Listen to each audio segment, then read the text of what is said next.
We are in 2023 now, which makes Kingdom Hearts a series that's been around for almost 21 years. Spanning multiple games since the first entry that released in 2002, I wanted to make a video on what I think are my top 5 favorite Kingdom Hearts games. This is just my personal opinion, so if you disagree or have your own list, let me know what you think in the comments. So with that being said, let's get on to the video. Also, a little spoiler warning, as I will be talking about late game moments in some of the titles here, so if you want to go into Kingdom Hearts fully blind, then here's your warning. Coming in at number 5, Kingdom Hearts 1. Even though it's the first game in the series, it's still so good. It may be simple and lacking in features when compared to the other games, but everything has to have some sort of beginning. I'll mention further on what makes the other games more refined, but here in Kingdom Hearts 1, there's a certain charm to it which makes it such a worthwhile classic. Don't get me wrong, it's not perfect by any means, but it did set a really good foundation with its excellent combat and constantly evolving storyline that would eventually turn Kingdom Hearts into a massive franchise. Combining the Final Fantasy and Disney properties in a third-person action RPG type game is what made it stand out to other games at the time, and it still does to today. With that being said, the game manages to strike a nice balance between new and old, since the main character himself, Sora, and his best friends are all original characters, and with a plethora more to add to the mix, including lots of Disney and Final Fantasy favorites alike. Square Enix did a great job at making something that seems familiar, but fresh at the same time. Traveling between the worlds that are based on Disney properties is what I would call the comfort food portion of the game, but the truly unique worlds and experiences lie in worlds like Destiny Islands, Traverse Town, and Hollow Bastion. It's where the most surprises come. These worlds have stood through time and are still iconic to this day, which is why I had to include Kingdom Hearts 1 in this list. Without this game to set the scene with its innovative gameplay, immersive worlds, and excellent cast of characters, we would have never gotten this to become a full expanded series. Coming in at number 4, Birth by Sleep. Birth by Sleep is an interesting one because it's a very different type of Kingdom Hearts game compared to the other ones. It uses commands as the primary source of action. Of course, you can still do regular attacks with your Keyblade and stuff like that, but that won't really get you too far. And that's exactly what makes this game such a blast. There's so many things you can customize to your liking. You can have so many different moves that do various things. If you want to have fire at 8 times, then you can do that. All command slots being Q, you can do that. Depends on what sort of playstyle you're going for, or even what situation you're in. The story here is divided into 3 parts, as you play through all the characters from their point of view, the characters being Terra, Ventus, and Aqua. This way of storytelling really works here in my opinion because you actually get to play the sections that you don't get to see, so you can experience them instead of just being told what happened in a cutscene or something. And each character brings something different to them, whether it's different moves and styles, to even visiting new sections of worlds, so it's definitely worth playing through all 3 to get the full experience. It would seem like there's a lot of replaying you have to do, however, there's still a lot of content here and secrets to find, so it's quite nice for the completionists out there. With the game being set in the past, I would say it's quite important to the overall storyline and what it sets up in the future, so I had to include it in the list. It's fun, engaging, and full of innovation to the franchise, and for all of that, it ends up at number 4. Coming in at number 3, Rechain of Memories. Okay, some of you might be thinking, it's the biggest piece of dog shit that I have ever heard. Well, hold on, let me explain why I have such a soft spot for this game. I do have another video on this game specifically, but basically it boils down to the gameplay being so good. Honestly, if you haven't tried this game or even skipped it, I would highly recommend giving it another shot. Once you actually get the combat down, this game becomes completely different. But what even is Rechain of Memories, you might ask? Well, this is a game that basically manages to blend card-type gameplay with real-time action RPG elements to create quite a unique hybrid. With many types of cards to use, this game allows for so much creativity and customization. It's honestly amazing.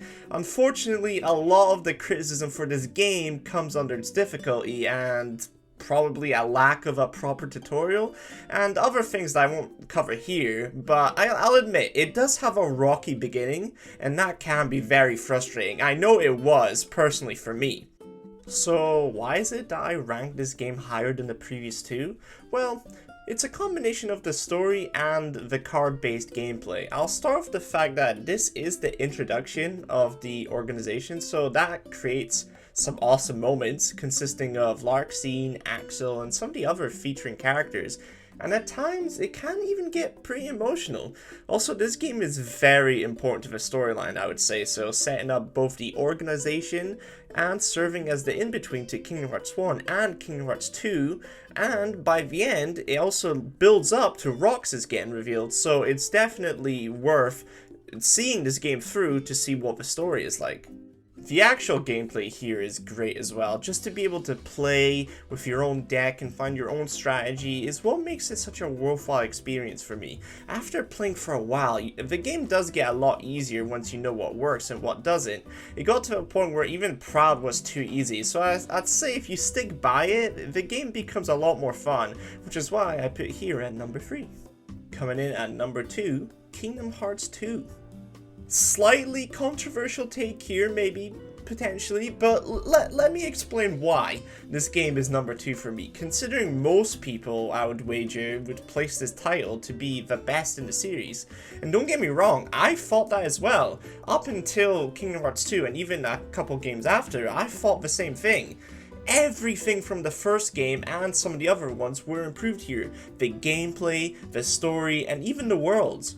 From the very start to the end of this game, it is full of innovation, introducing more fluid gameplay, adding in drive forms, more interesting story elements, and also the final mixed version added in a bunch of stuff, including the Cavern of Remembrance, which is a place where you can actually fight really tough versions of the organization members. Let's not forget the fact that the actual main game here is massive as well, with tons of worlds to explore, with so much content within the game. This title was a technical masterpiece for its time, and to some degree it still is today. I could go on about what makes Kingdom Hearts so great, but it would be simply too long for this video specifically. So instead I'll say some of the little problems I had here that leave it number 2 for me. Simply said, I just prefer almost everything in Kingdom Hearts 3. The game does have its share of jank at times. Newer games have been able to refine and improve on things, so when I finally came back to do a critical run, well after I finished the entire series, I really started to miss some of those aspects from the later titles. One little example I can give is the block not being full 360 degrees, meaning you can only block attacks when they come from the front of where you're facing.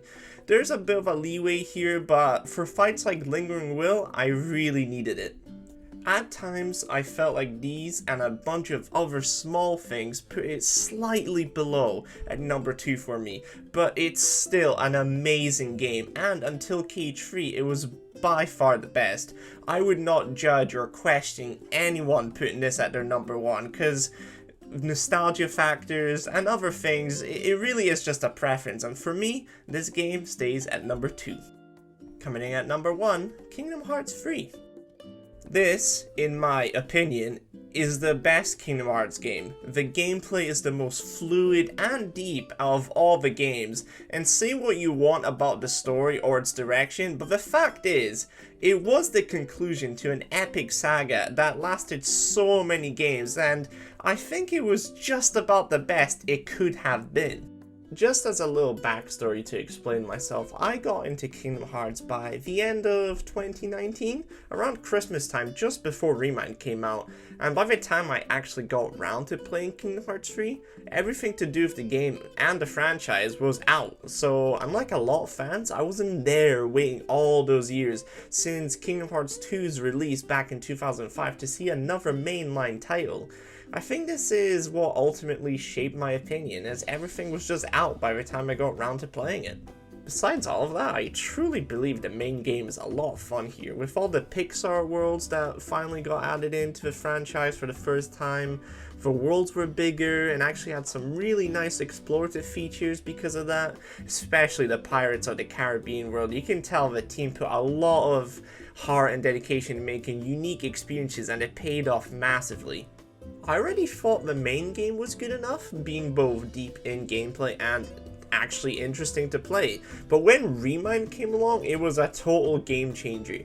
The Limit Cut episode was cool as it provided some additional backstory to what happened in the end of the game and also let you play out in Scala for a bit. However, the real meat of the DLC was in the data fights.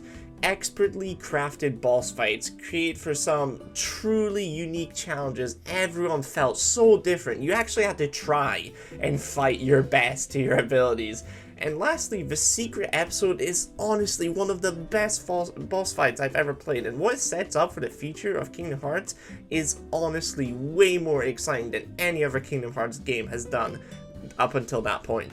Let's hope that Kingdom Hearts 4 can be an even bigger improvement and take the series to new heights, potentially taking the best aspects of Kingdom Hearts 2 and the best aspects of Kingdom Hearts 3 and now merging them all into this fantastic fourth entry into the series.